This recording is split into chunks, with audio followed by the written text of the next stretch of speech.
الصلاة والسلام عليك يا سيدي يا رحمة للعالمين وعلى آلك وأصحابك يا سيدي يا شفيع المذنبين الحمد لله رب العالمين. الله أكبر الله أكبر لا إله إلا الله والله أكبر الله أكبر ولله الحمد. الله أكبر الله أكبر لا إله إلا الله والله أكبر الله أكبر ولله الحمد.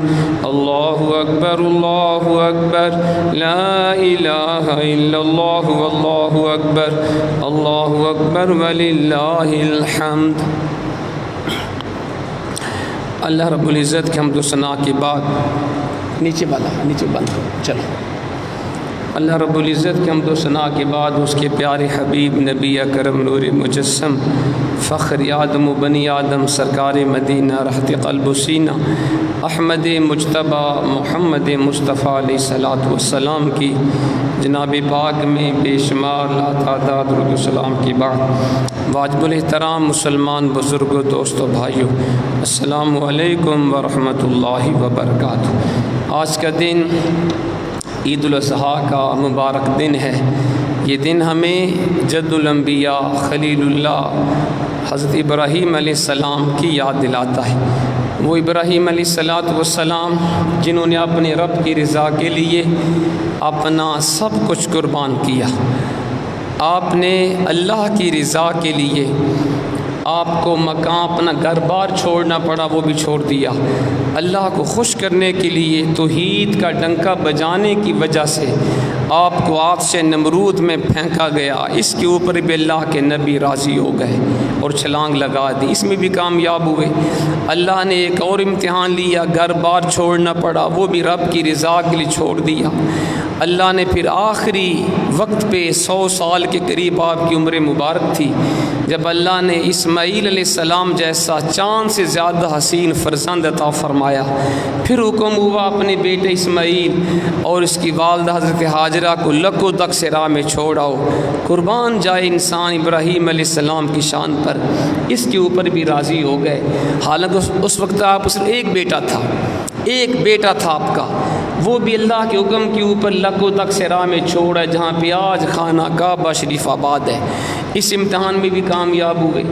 ایک سب سے بڑا مشکل امتحان جو لیا گیا وہ یہ ہے کہ جب اسماعیل علیہ السلام 13-14 سال کے ہو گئے, بڑے ہو گئے, تو اللہ کی طرف سے خواب دیکھا. اللہ کے نبی ابراہیم علیہ السلام نے خواب کیا تھا, اپنے بیٹے کو ذبح کر رہے ہیں. اب چونکہ انبیاء کے خواب بھی یہ وحی کے قائم مقام ہوتے ہیں, ہماری طرح نہیں ہوتے جھوٹے خواب. انبیاء کے خواب سچی ہوتے ہیں. تو آپ سمجھ گئے یہ میرے رب کا حکم ہے کہ میں اپنے بچے کو ذبح کروں. صبح سویرے اپنے فرزند کو بتا دیا, بیٹا میں نے خواب دیکھا تجھے ذبح کر رہا ہوں, تیری کیا رائے ہے. آج کل کا بچہ ہوتا نہ کہتا باپ تیرا دماغ فیت تو نہیں ہو گیا, تو پاگل تو نہیں ہو گیا, تجھے آخری عمر میں رب نے حسین بیٹا عطا کیا, مجھے بتاؤ میرا قصور کیا ہے. ہزاروں باتیں بناتا. لیکن اللہ کے نبی کا فرزند تھا, خلیل اللہ علیہ السلام کا صاحبزادہ. عرض کی ابا جی جو آپ کی رب نے فرمایا وہ کریں, آپ مجھے صابروں میں سے پائیں گے. سبحان اللہ. ذات محترم قرآن پاک نے بڑا پیارا نقشہ کھینچا اس مقام کا. آئیے قرآن کی زبان سنیے, ہم اپنے الفاظ میں اس کو بیان کریں کہ حق ادا نہیں ہوگا. قرآن میں ارشاد ہوا سورۃ صافات آیت نمبر 102 سے 108 تک یہ پورا واقعہ قرآن نے ذکر کیا. اللہ کریم فرماتا ہے فلما بلغ معه السعی, جب وہ آپ کا فرزند آپ کے ساتھ چلنے کے قابل ہو گیا, قال یا بنی انی ارا فی المنام انی اذبحک فانظر ماذا تری. تو آپ نے اپنے بیٹے کو بلایا خواب دیکھنے کے بعد صبح, فرمایا میرے پیارے بیٹے میں نے خواب میں دیکھا آپ کو ذبح کر رہا ہوں, اب آپ کی رائے کیا ہے. فانظر ماذا تری, تم بتاؤ تمہاری رائے کیا ہے. اس سے کوئی یہ نہ سمجھے کہ اللہ کے نبی ابراہیم علیہ السلام اپنے بیٹے سے مشورہ مانگ رہے تھے, اگر میرا بیٹا راضی ہو تو اسے ذبح کروں, اگر راضی نہ ہو تو اللہ سے معذرت کر لوں. ایسا نہیں تھا. اللہ کے نبی دیکھنا چاہتے تھے، وہ اسماعیل جس نے حضرت ابراہیم کی گود میں پرورش پائی ہے، وہ میرا فرزند ارجمند جس نے حضرت ہاجرہ جیسی ماں کا دودھ پیا ہے، اب وہ 13-14 سال کا ہو گیا، سمجھدار ہو گیا۔ اب میں دیکھوں نا ہماری تربیت کا اثر کیا ہوا اسماعیل کے اوپر، ہماری شبانہ روز محنت کا اثر کیا ہوا۔ آپ اس لیے اپنے بیٹے سے پوچھا۔ اور دوسرا راز یہ ہے، اس لیے سوال کیا اگر اس مشکل امتحان میں کامیاب ہو گیا، کیونکہ یہ آسان بات نہیں ہوتی کہ اللہ کسی کو عمر کے آخری حصے میں خوبصورت بیٹا دے اور بغیر کسی جرم کے کہا جائے اس کو ذبح کر دو، یہ بڑا مشکل کام ہے۔ یہاں تو لوگ جانور کو ذبح نہیں کرتے، یہاں تو مالدار ہوتے ہیں کہتے نہیں جانور بڑے مہنگے، مہنگائی بڑی ہے، شادی کے اوپر ہمیں مہنگائی یاد نہیں آتی، مرنے جینے کے اوپر ہزاروں سینکڑوں دیگے پکا دیں گے، بسنت کے اوپر اور جناب یہ ریاکاری کے اوپر ہزاروں لاکھوں روپیہ ضائع کریں، اس وقت مہنگائی یاد نہیں آتی، قربانی میں مہنگائی یاد آتی ہے۔ جانور بڑے مہنگے، چھوڑ دو، قربانی کوئی ضروری تو نہیں ہے۔ سوچے نا وہ کتنا عظیم باپ تھا جو اپنے رب کے حکم پہ اپنا بچہ ذبح کر رہا ہے، یہاں تو جانور ذبح کرنے کو ہم تیار نہیں ہوتے۔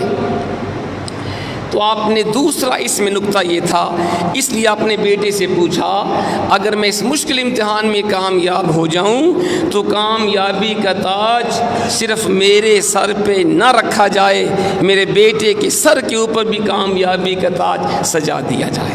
اب سنیں اس فرزند ارجمند کا جواب، قرآن کی زبانی سماعت فرمائیں۔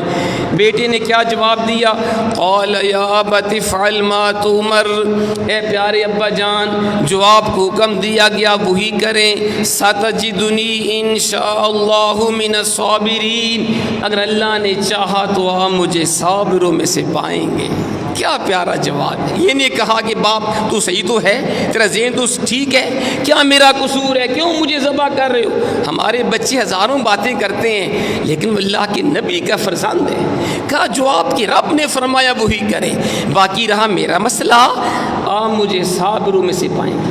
اب آپ نے انشاءاللہ کیوں کہا تھی یہ بھی سن لیں میرے حضور جال امت جسٹس پیر محمد کرم شاہ صاحب الازہری رحمۃ اللہ علیہ نے تفسیر جال قرآن شریف کے اندر بڑا پیارا نقطہ بیان فرمایا کہ اللہ کے نبی اسماعیل علیہ السلام نے انشاءاللہ کی قید کیوں لگائی؟ اس لیے کہ ابا جان یہ بڑا مشکل امتحان ہے، اپنی گردن کے اوپر چھری چلوانا کوئی آسان نہیں ہے، خود اپنے کو ذبح کے لیے پیش کرنا آسان بات نہیں ہے۔ ابا جی امتحان تو بڑا مشکل ہے لیکن اگر اللہ چاہے گا تو میں کامیاب ہو جاؤں گا، اگر اللہ کی مدد میرے شامل حال ہوگی پھر میں کامیاب ہوں گا، اللہ کی نصرت ہوگی، اس کی تائید مجھے حاصل ہوگی، پھر میں کامیاب ہوں گا۔ کتنا بڑا سبق سکھایا حضور کی امت کو۔ ہم اگر کوئی اچھا کام ہو نا ہم کہتے میں نے کیا، وہ میں نہ جاتا ہوتا ہی نہ، میں نہ جاتا صلح نہ ہوتی، میں نہ جاتا، ہم میں کرتے ہیں۔ اللہ کے بندے ایسا نہیں کرتے۔ فرمایا امتحان تو بڑا مشکل ہے، اس میں میں اپنی ذاتی کمال کی وجہ سے کامیاب نہیں ہو سکتا، اللہ کی مدد شامل حال ہوگی تو میں کامیاب ہوں گا، اللہ میری دستگیری فرمائے گا تو میں کامیاب ہوں گا۔ اب اس مقام پہ فیلسوف اسلام حکیم الامت علامہ ڈاکٹر محمد اقبال رحمہ اللہ نے بڑا پیارا اس مقام کا نقشہ کھینچا۔ کیسا پیارا جواب دے رہا ہے بچہ اپنے باپ کو، 13-14 سال کا بچہ ہے لیکن جواب کتنا پیارا۔ اقبال نے کہا اصل میں بات کچھ اور ہے، فرمایا یہ فیضان نظر تھا یا کہ مکتب کی کرامت تھی، یہ فیضان نظر تھا یا کہ مکتب کی کرامت تھی، سکھائے کس نے اسماعیل کو آداب فرزندی۔ اقبال کہتا ہے یہ کسی کی نکاح کا فیض تھا یا ماں کی والدین کی تربیت کا اثر تھا کہ 13-14 سال کا بچہ کتنا پیارا جواب دے رہا ہے۔ اب سنیں کیا ہوا۔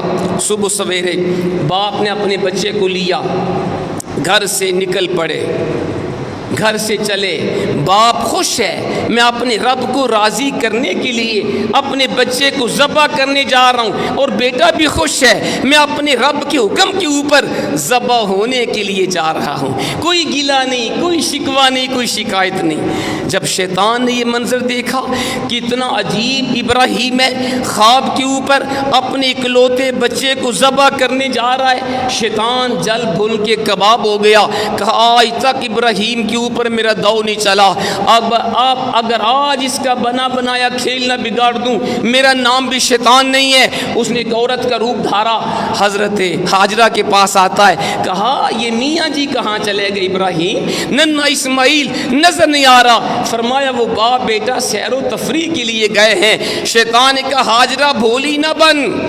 ابراہیم سیر کے لیے بچے کو نہیں لے کر گیا، وہ تو ذبح کرنے کے لیے لے کر گیا ہے۔ آپ نے فرمایا کہ باپ ایسا بھی ہے جو اپنے بچے کو ذبح کرے؟ How is possible?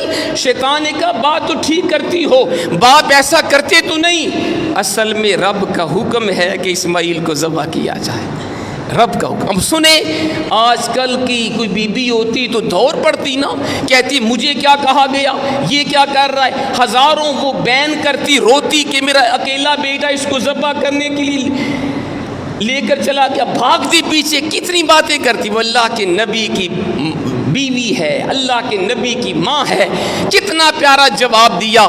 سیدہ ہاجرہ نے فرمایا اگر رب کا حکم ہے کہ میرے اسماعیل کو ذبح کیا جائے، یہ تو ایک اسماعیل ہے، ہزاروں اسماعیل ہوتی ذبح کروا دیتی، ہزاروں بیٹی ہوتی رب کے حکم پہ قربان کروا دیتی۔ شیطان کی دال نہیں گلی، ظالم نے ہمت نہیں ہاری، دوڑا پیچھے حضرت اسماعیل کے پاس آیا، تجھے پتہ ہے بیٹا تیرا باپ تجھے کہاں لے کے جا رہے ہیں؟ میں جانتا ہوں، کہاں باپ سے کہو نا کہ تجھے ذبح نہ کرے، یہ تو ظلم ہے۔ فرمایا ارے بدبخت، میری تو ایک جان ہے نا، ہزاروں اسماعیل بھی ہوں رب کے نام پہ قربان کر دو۔ وہاں بھی ناکام ہوا، ایک اور اس نے کروا گھونٹ بڑھا، حضرت ابراہیم کے پاس آیا، حضور اتنے دنا ہو کر، اتنے سمجھدار ہو کے یہ کہاں کی دانش مندی ہے؟ ایک تمہیں رب نے اکلوتا بیٹا دیا، آخری عمر میں بیٹا ملا، اور بغیر کسی قصور کے اپنے بچے کو ذبح کر رہے ہو، یہ شیطانی خیال بھی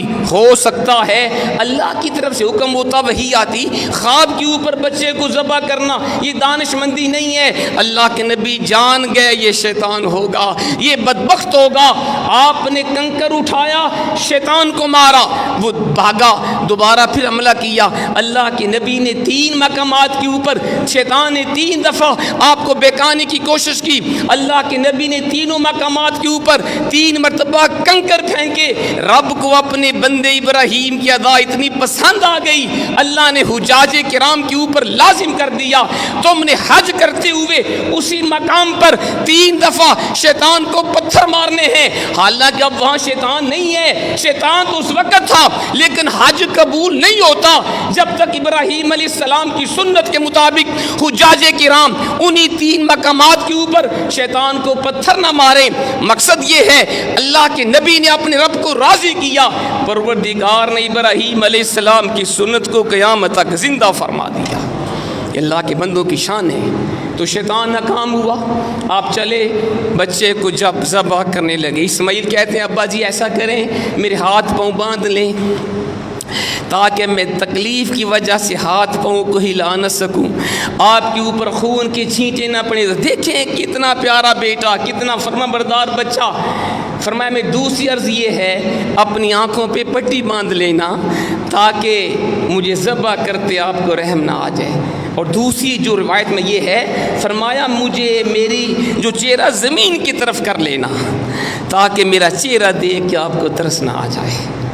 کیا شان ہے اللہ کے نبی، آپ نے چھری پکڑی، بچے کو پیشانی کے بعد لٹایا۔ قرآن کی زبانی سنیے، قرآن کیا کہتا ہے، فَلَمَّا أَسْلَمَا وَتَلَّهُ لِلْجَبِينِ، جب باپ بیٹے دونوں نے اپنے رب کے حکم کے سامنے سر تسلیم خم کر دیا اور باپ نے بیٹے کو پیشانی کے بل لٹا دیا الٹے منہ، اور جب چھری پھیرنے لگے آسمان بالا کے اوپر کوہرام مچ گیا۔ پروردگار کیسا تیرا خلیل ہے، تو نے اتنے مشکل امتحان لیے، آگ میں ڈالا وہاں بھی چلا گیا، گھر بار چھوڑنے کو کہا وہ بھی چھوڑ دیا۔ جب اسماعیل پیدا ہوا تو نے کہا اس کو چھوڑ آؤ، بیوی ساتھ جنگل میں چھوڑ آیا۔ اب یہ ایک اور مشکل امتحان ہے، تیرے حکم کے مطابق اپنے بچے کو ذبح کر رہے۔ پروردگار نے فرمایا میں تمہیں کہا تھا نا جب آدم کو بنایا تھا، تم نے کہا تھا انسان کو نہ بنانا، میں نے کہا تھا جو میں جانتا تم نہیں جانتے۔ دیکھو میرے ابراہیم کی شان، دیکھو میں نے ویسے تو اس کو خلیل نے بنایا، ویسے اس کو گہرا دوست نے بنایا، وہ میری رضا کے لیے اپنا سب کچھ اس نے قربان کر دی ہے، یہ آخری اس کی زندگی کی امید تھی بیٹا، وہ بھی ذبح کر رہا ہے۔ اب جب چھری چلا رہے ہیں اللہ کی طرف سے وحی آ گئی، وَنَادَيْنَاهُ أَن يَا إِبْرَاهِيمُ، ہم نے آواز دی ابراہیم رک جاؤ، قد صدقت الرؤیا انا كذلك نجزي المحسنین، اے میرے خلیل آپ نے اپنی خواب کو سچا کر دکھایا، آپ نے بچے کو ذبح کر دیا، ہم اسی طرح احسان کرنے والوں کو بدلہ دیتے ہیں۔ ان ھذا لہو البلاء المبین، یہ بہت بڑی امتحان تھا، بہت مشکل آزمائش تھی جس میں آپ کامیاب ہوئے۔ وفدیناہ بذبح عظیم، ہم نے آپ کے فرزند کو ذبح عظیم کے بدلے میں بچا لیا۔ وترکنا علیہ فی الآخرین، ہم نے آپ کی سنت کو قیامت تک چھوڑ دیا۔ حضرت محترم اللہ نے جبریل کو بھیجا، وہ جنت سے دمبا لائے اور اسماعیل کو ہٹا دیا، دمبا نیچے رکھ دیا۔ جب اسماعیل کو ہٹایا گیا دمبا نیچے آیا، چھری چل گئی، اللہ کے نبی خوش ہو گئے، پروردگار تو نے میری قربانی قبول کی۔ جب آنکھوں سے پٹی اتاری دیکھ کر حیران ہو گئے، دمبا ذبح ہو چکا ہے، اسماعیل پاس کھڑے مسکرا رہے ہیں۔ یہ وہ منظر ہے، یہ وہ قربانی کی کا پس منظر ہے۔ اللہ کو اپنے پیغمبر کی ادا اتنی پسند آئی، اللہ نے حضور کی امت کے اوپر واجب کر دیا، عید کے دن تم نے بھی قربانی کرنی ہے۔ ارے میرے نبی نے تو میرے حکم کے اوپر اپنا بچہ ذبح کر دیا، تم جانور تو ذبح کرو نا۔ سوچئے ذرا، اگر بچے کی قربانی ہو جاتی اور بچے کی قربانی سنت ہو جاتی، کس نے بچہ ذبح کرنا تھا؟ کسی نے نہیں کرنا تھا، یہ تو اللہ کے نبی تھے نا۔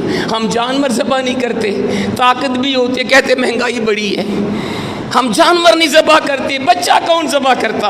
یہ اللہ نے ہمارے اوپر رعایت فرمائی کہ جانور کی قربانی کو مشروع فرما دیا، اور یہی قربانی کا پس منظر ہے۔ صحابہ کرام نے رسول پاک سے پوچھا تھا، حضور ما ھذی الاضاحی، حضور یہ قربانیاں کیا ہیں؟ سرکار نے فرمایا سنت ابیکم ابراہیم علیہ السلام، یہ تمہارے باپ ابراہیم کی سنت ہے، یہ تمہارے باپ بولے نا ابراہیم علیہ السلام کی سنت ہے۔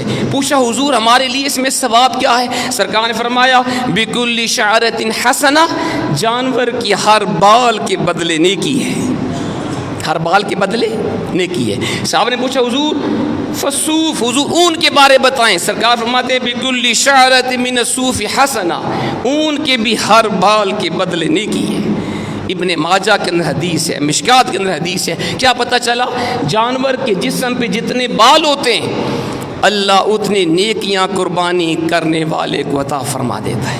اب مجھے بتائیں نا، ایک جانور کے بال کوئی بندہ گن سکتا ہے؟ جی بولیں، ہم ایک جانور کے بال نہیں گن سکتے، اللہ کتنی لاکھوں نیکیاں اس بندے کو عطا فرما دیتا ہے جو اس کے حبیب کی سنت کے اوپر کے مطابق قربانی عطا کرتا ہے۔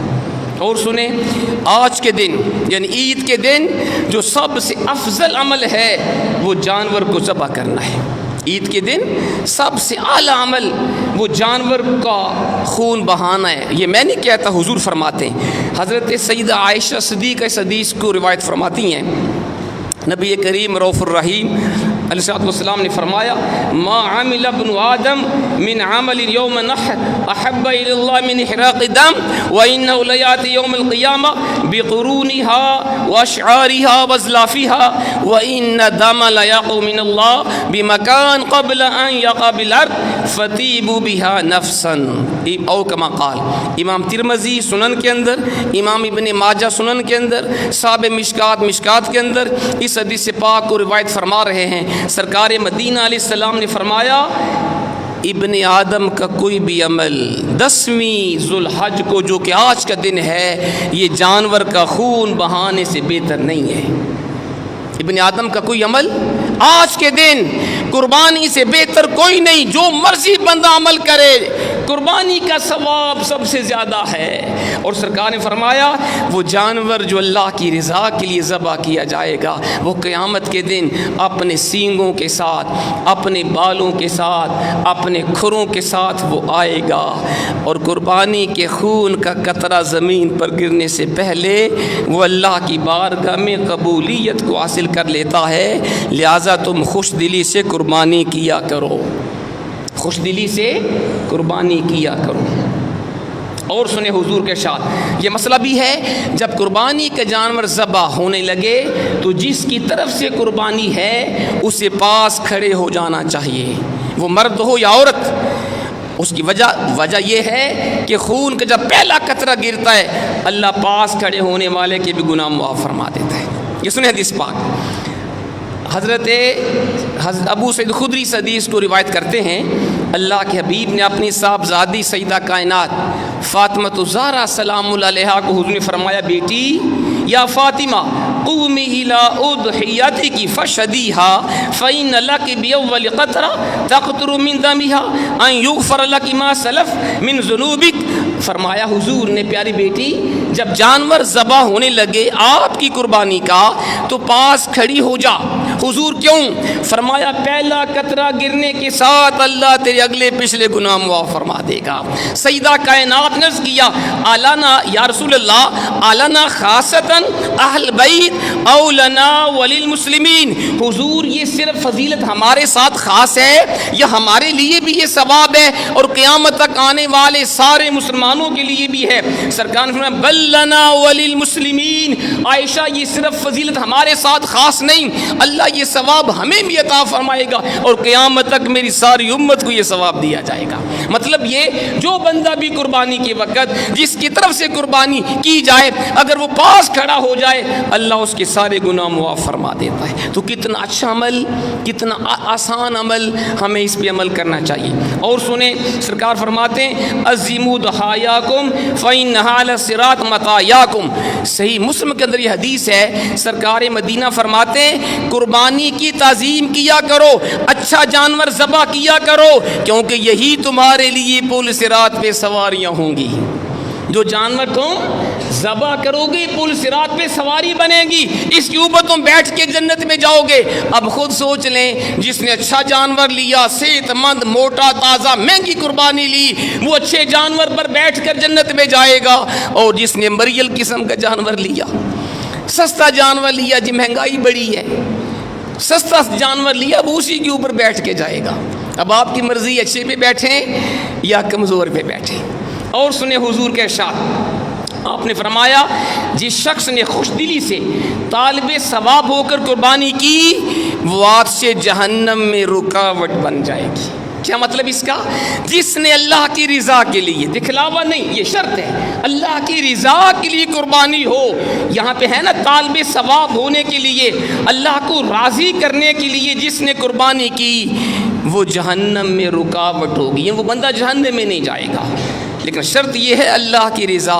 لیکن یہ بھی افسوس ہے آج لوگ بڑے بڑے جانور خریدتے ہیں لاکھوں کے، پھر اسے گھماتے ہیں گلیوں کے اندر، بازاروں کے اندر، اور بغیر پوچھے بتاتے ہیں میں نے 20 لاکھ کا لیا، 50 کا لیا، تاکہ پتہ چلے شیخ صاحب نے اتنا مہنگا جانور لیا، MNA نے، MPA نے، وزیر صاحب نے اتنی مہنگی قربان کی ہے۔ سن لیجئے، اگر دکھلاوا ہو گیا سب ضائع ہو گیا۔ دکھلاوا نہیں ہونا چاہیے، بتانے کی ضرورت نہیں ہے بھئی آپ نے اللہ کی رضا کے لیے دینا ہے یا عوام کو دکھانا ہے۔ اگر تو دکھلاوا مقصود ہے سب ضائع ہے، نہ کرتے تو اچھا تھا۔ اگر اللہ کے لیے کیا تو بتانے کی کوئی ضرورت نہیں ہے، گمانے پھرانے کی بھی ضرورت نہیں، اللہ جانتے میرے بندے نے کیسا جانور لیا۔ اور سنیں سرکار کا ارشاد، آپ حضرت عبداللہ بن عباس حدیث کے راوی، حضور فرماتے ہیں جو روپیہ عید کے دن قربانی پہ خرچ کیا جائے اس سے بہتر کوئی روپیہ نہیں۔ کئی لوگ کہتے ہیں جی یہ پیسے صدقہ کیوں نہیں کرتے، غریبوں کو کیوں نہیں دیتے؟ ہم کہتے ہیں پورا سال تمہیں کس نے روکا ہے صدقہ کرنے سے؟ پورا سال تمہیں غریب یاد نہیں آتے؟ قربانی کے موقع میں تمہیں غریب کیوں یاد آتے ہیں؟ جب سرکار فرماتے ہیں کہ عید کے دن سب سے افضل روپیہ وہ ہے جو قربانی پہ خرچ کیا جائے، آپ قربانی کے علاوہ جہاں بھی خرچ کریں گے وہ ثواب نہیں ہے جو قربانی پہ روپیہ پیسہ خرچ کرنے کا ثواب ہے۔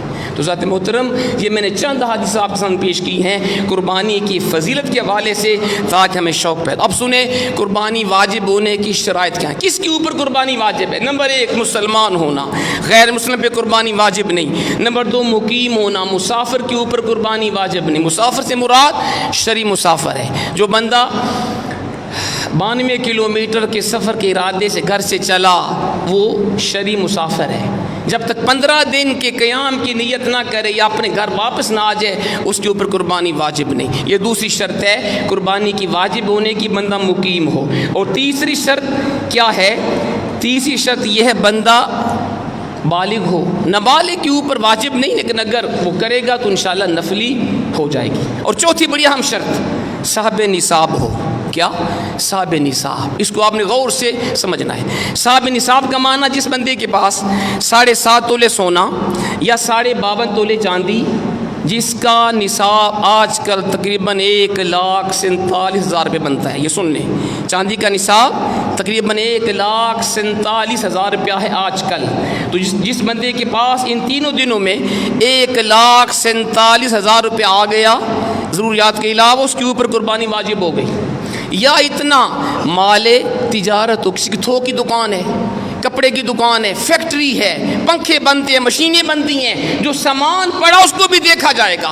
اگر وہ سامان 1,47,000 کے برابر ہے جو یقیناً اس سے زیادہ ہوتا ہے، اس دکاندار کے اوپر بھی قربانی واجب ہے. یہ مسئلہ بھی سن لیں. دکان کے اوپر سامان پڑا ہے، جنرل سٹور ہے، کریانہ سٹور ہے، کپڑے کی دکان ہے، فیکٹریاں ہیں، کوئی شے بنتی ہے، اس سامان کو بھی دیکھا جائے گا. اگر وہ 1,47,000 کے برابر ہے اس دکاندار پہ قربانی واجب ہو گئی. اتنا تجارت کا سامان، کسی کے پاس جانور ہیں اتنے، گاڑیاں اتنی، پراپرٹی ڈیلر ہے، گاڑیوں وہ بیچتا ہے، اس کے اوپر بھی قربانی واجب ہوگی. یہ مسئلہ بھی ذہن میں رہے. یہ مسئلہ بھی سن لیں. اعلیٰ حضرت سے کسی نے مسئلہ پوچھا تھا، ایک بندے کے پاس ایک مکان ہے، اس کے علاوہ 1-2 مکان اور بھی ہیں جو کرائے پر اس نے دیے ہوئے یا خالی پلاٹ پڑے ہیں، کیا اس کے اوپر قربانی واجب ہو گئی؟ فرمایا ہاں. اگر ایک بندے کے پاس ایک مکان ہے ذاتی رہائش کے لیے، دوسرا مکان اس نے کرائے پر دیا ہوا ہے یا خالی پلاٹ پڑے ہیں، اگر اس کا پیسے یہ 52.5 تولے چاندی کے برابر ہو گئے جو آج کے دور میں کہیں زیادہ ہوتے ہیں، فرمایا اس کے اوپر بھی قربانی واجب ہے. بلکہ آپ نے فرمایا سنو، اگر ایک بندے نے مکان بنایا، اس کے 2-3 پورشن ہیں، جیسے آج کل ہمارے مکان اکثر ایسے ہوتے ہیں، اللہ حضرت نے فرمایا اگر ایک حصے میں خود وہ رہائش پذیر ہے، 1-2 پورشن اس نے کرائے کے اوپر دیے ہوئے ہیں، جو کرائے پر اس نے حصہ دیا، اگر اس کو بیچتا، اگر اس کی قیمت 52.5 تولے چاندی کے برابر ہو گئی، پھر بھی قربانی واجب ہے.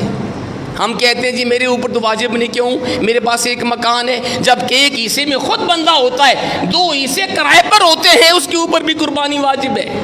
خالی پلاٹ پڑے تب بھی قربانی واجب ہے. نہیں کریں گے گناہگار ہوں گے. تو یہ آپ خود سوچ لیں، ہمارے گھر میں بہت سارا سامان ایسا بھی ہوتا ہے جو استعمال میں نہیں ہوتا. یہ T V, dish antenna, cable, VCR، یہ ویڈیو آڈیو کسٹیں اور یہ شو پیس اور بہت زیادہ سامان جو ہم یوز نہیں کرتے، ان کا بھی حساب لگانا پڑے گا. یہ بھی ہماری ضروریات میں نہیں ہے. وہ کپڑے جو آپ سردی گرمی میں نہیں پہنتے، بہت سارا سامان ہمارے گھروں میں وہ خوبصورتی کے لیے ہم نے سجا کے رکھا ہوتا ہے، اس کا بھی اندازہ کرنا ہوگا. اگر وہ بھی 52.5 تولے چاندی کے برابر ہو گیا تب بھی قربانی واجب ہو گئی. ایک مسئلہ اور بھی سن لیں. گھر میں جتنے افراد صاحب نصاب ہیں سب کے اوپر الگ الگ قربانی ہوگی. یہ نہیں ہے جناب کہ باپ بھی کماتا ہے، بیوی بھی کماتی ہے، بیٹا بھی کماتا، بیٹی بھی، اور کہیں جی ایک جانور لے او کافی ہے. یہ کافی نہیں ہے. جو صاحب حیثیت ہے سب کے اوپر الگ الگ قربانی دینا واجب ہے، ورنہ گناہگار ہوں گے. یہ مسئلہ بھی سن لیں. ہم کہتے ہیں جی اس دفعہ قربانی میری طرف سے، اگلی دفعہ میری بیوی کی طرف سے، اگلی دفعہ بیٹی کی طرف سے. یہ بھی مسئلہ صحیح نہیں ہے. قربانی اس کی طرف سے ہوگی جس پہ واجب ہے. اگر باپ پہ واجب ہے اپنی طرف سے دے گا، بیوی کی طرف سے نہیں. اگر شوق ہے تو بڑا جانور لے آئے، اس کے اندر بیوی بچوں سب کو شامل کر لے، لیکن جس پہ واجب وہ اپنی طرف سے دے گا، دوسرے کی طرف سے نہیں دے سکتا. تو یہاں مسائل ہے جو میں آپ کے سامنے عرض کر رہا ہوں. اسی طرح اچھی طرح جانور کو ذبح کرنا چاہیے. اچھی طرح جانور کو ذبح کریں. جلدی میں ہمارے کسائی بھائی کیا کرتے, جلدی جلدی تکبیریں ڈال کے جانور ٹھنڈا بھی نہیں ہوتا, بس اس کی کھال اتار گوشت بناؤ اور اگلے گھر میں جاؤ. ایسا مت کرو, یہ گناہ ہے. سرکار فرمایا جب تم جانور ذبح کرو اچھے طریقے سے ذبح کرو, جب تک جانور ٹھنڈا نہ ہو جائے اس کی کھال اتارنا شروع نہ کرو. اور یہ بھی سن لیں کہ ہمارے دوست ایسے ہیں جو جانور ذبح کرتے ہیں اس کا فوراً من کا توڑ دیتے ہیں, یہ بھی منع کیا گیا. جانور کو تکلیف ہو, من کا مت توڑیں, سنت کے مطابق ذبح کریں, اس کو چھوڑ دیں. جانور خوب ٹھنڈا ہو, جب تک اس میں حرکت ہے نہ کھال اتار سکتے ہیں نہ من کا توڑ سکتے ہیں. جانور کو تکلیف بھی ہوتی ہے. دوسرا, اگر من کا توڑیں گے وہ خون اس کے اندر رہ جائے گا, پورا خون باہر نہیں آئے گا, وہ گوشت آپ کے لیے نقصان دہ بھی ہوگا. تو ہمیں سنت کے مطابق جانور کو ذبح کرنا چاہیے. خود اگر جانتے خود ذبح کریں, نہیں جانتے کسی نیک پرہیزگار متقی انسان سے ذبح کروائیں جس کو ذبح کا پورا طریقہ آتا ہو. پھر پوری تکبیر پڑھے اونچی آواز میں, بسم اللہ اللہ اکبر, پوری اونچی آواز میں تکبیر پڑھے اور سنت کے مطابق ذبح کریں, صحیح ذبح کریں, پھر اس کی کھال اتاریں, گوشت بنائیں. اسی طرح قربانی کے دن کے بارے سنیں. قربانی کے 3 دن ہیں جی. آج ہے پہلا دن, 10, 11, 12, 3 دن. اس میں 3 دن ہیں اور 2 راتیں ہیں, یعنی پرسوں سوموار منگل بدھ کی غروب آفتاب تک قربانی کرنا جائز ہے, لیکن پہلے دن کرنے کا ثواب زیادہ ہے. پیسے بچانے کے لیے دوسرے دن قربانی کو مؤخر کرنا جائز نہیں. کوشش کریں پہلے دن آپ کی قربانی ہو جائے کیونکہ اس کا ثواب بھی زیادہ ہے. دوسرے دن ثواب کم, تیسرے دن اس سے بھی کم. اور یہ کہاں مسئلہ جی سن لیں, قربانی نماز عید کے بعد ہوتی ہے, نماز سے پہلے قربانی نہیں ہوتی. سرکار تشریف لے کر گئے نماز کے لیے, واپسی تشریف لائے تو ایک بندے نے بکری ذبح کی ہوئی تھی نماز سے پہلے. میں یہ کیا کیا آپ نے نماز سے پہلے بکری ذبح کر لی. کہا حضور میں نے چاہا اپنے بچوں کو جلدی گوشت کھلا دوں. میں یہ تمہارا گوشت ہے, قربانی نہیں ہوئی, دوسری قربانی کرو. یہ حدیث بتا رہی ہے قربانی واجب ہے. اگر قربانی واجب نہ ہوتی سرکار دوسری قربانی کا حکم نہ دیتے. دوسرا پتہ چلا قربانی عید کے بعد قربانی ہوگی, پہلے نہیں ہوگی. ہمارے آج یہ بھی بڑا المیہ ہے, بڑے بڑے میٹرو اسٹور ہیں یا بڑے بڑے ہمارے کسائی بھائی ہیں جو رات کو ہفتہ 10 دن پہلے وہ بکنگ وغیرہ شروع کر لیتے ہیں. اب تو آپ دیکھتے ہیں لوگوں اشتہار چھپاتے ہیں 15 کلو کا گوشت اتنے کا, 20 کا. یہ بھی جائز نہیں ہے. یہ بھائی فکس نہ کریں نا گوشت, یہ کہیں بھائی 7 حصے ہیں جتنا آئے گا آپ کو دوں گا. کرتے لوگ یہ ہیں کہ آپ جی بڑے میں حصہ لیں, 15 کلو گوشت 20 کلو, اگر وہ 15-20 کلو حصے میں نہ آیا پھر یا تو وہ دوسرے جانور سے گوشت نکال کے اس کو پورا کرتے ہیں, اور اگر وہ اس سے زیادہ ہو جائے پھر وہ گوشت دوسرے کو دیتے ہیں. یہ بھی منع ہے, یہ بھی جائز نہیں ہے. اس لیے کوشش کریں کہ بڑے جانور میں شریک نہ ہوں. یہ میرا آپ کو مشورہ ہے. ہاں اگر گھر والے خود اپنی فیملی کے لیے بڑا جانور لے آئیں وہ ٹھیک ہے, لیکن اہل محلہ میں شامل نہ ہوں. یہ بڑے اہم مسائل ہیں. مثلا اگر 7 بندے شامل ہوئے بڑے جانور کے اندر جن کو آپ جانتے ہی نہیں, سب کی نیت کا صحیح ہونا ضروری ہے. ایک کی نیت کے اندر بھی دکھلاوا آ گیا, سب کی ضائع ہو گئی. ایک کی نیت گوشت کھانے کی ہے, سب کی ضائع ہو گئی. ایک بھی ان میں بد مذہب بد عقیدہ ہے, سب کی ضائع ہو گئی. اور یہ مسئلہ بھی سن لیں, 7 بندے اگر شامل ہیں جن کو آپ جانتے ہی نہیں, ایک بندے کی حرام کی کمائی ہے, سب کی ضائع ہو گئی. یہ بڑا اہم مسئلہ ہے. یہ تو بھائی آپ اکیلے کریں تب بھی یہی مسئلہ ہے, دوسروں کے ساتھ مل کے تب بھی آپ کی کمائی حلال ہونی چاہیے. حرام کا جتنا مرضی قیمتی آپ دمبا لائیں بیل لائیں وہ ضائع ہے. سرکار فرماتے ہیں ان اللہ طیب لا يقبل الا طیبا, او کما قال. یہ حضور کا فرمان علی شان ہے. اللہ خود بھی پاک ہے, پاک شے کو پسند کرتا ہے. تو حرام کا مال نہ ہو. تو جو 7 بندے شامل ہوتے ہیں ہم تو جانتے ہی نہیں ان کا انکم کے ذرائع کیا ہیں. اس لیے بہتر یہ ہے خود قربانی کریں تاکہ قربانی ضائع نہ ہو. اور یہ بڑے بڑے جو میں نے اسٹور کا بتایا, جو کئی لوگ رات کو ہی جانور کو ذبح کرنا شروع کر دیتے ہیں تاکہ صبح سویرے ہم نے اتنا ہزاروں سینکڑوں آرڈر پورے کرنے ہیں, اگر وہ عید کے بعد شروع کریں وہ کیسے پورے ہوں گے.